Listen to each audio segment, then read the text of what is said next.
Happy Dating Tip Tuesday. I'm Shani, and today I want to talk about the 4 ways to tell if you're in lust versus being in love. I was at the Brandy and Monica concert last night, and I was in my glory listening to all those love songs, but it made me think, because we're in quarantine, are people letting their loneliness affect the choices that they make when it comes to relationships? So I figured, let me help you out so that you know the difference, so we can get out here, date better, and fall in love. First up is connection. How are you bonding with this person?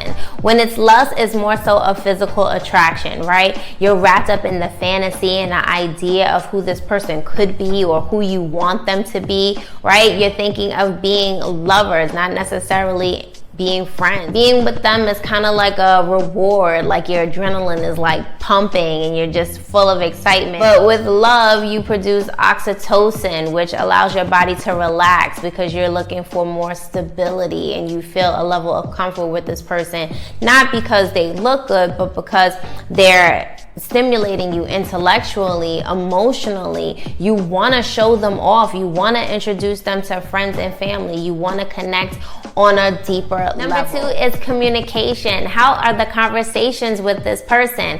Usually with lust, the conversations are pretty surface, right? You're just saying, how are you? What did you eat? What are you wearing? You're coming over later.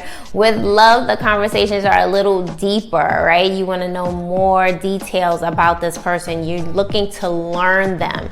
You also need to be mindful of the language that you're using. With lust, you'll say me and so went here, or so and I did this. Whereas with love, you use terms like we and us. Next up is growth. What are you learning about this person or from this person, or what are you sharing? If it's lust, not much at all, right? At this point in the relationship, it starts to decline. You're not having sex as much and kind of the thrill is gone.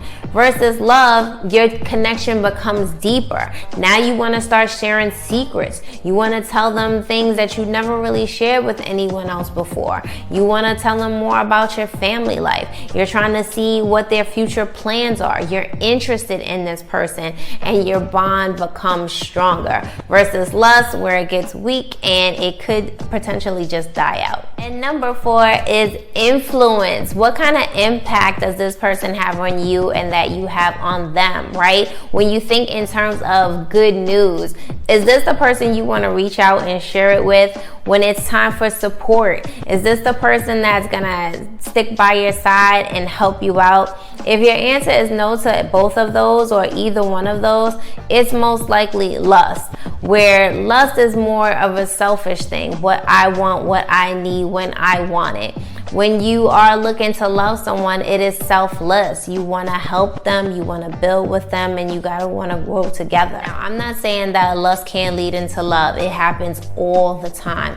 But it's the effort of both parties involved that will make it so, right? So one can't be half-assing it and the other person going full throttle. It's just not going to happen. Almost doesn't count, right? So when you miss out on those red flags and things start to die down, that's when you start noticing them all over again, right? And you're like, I should have known better. You know, this Brandy and Monica is really popping up.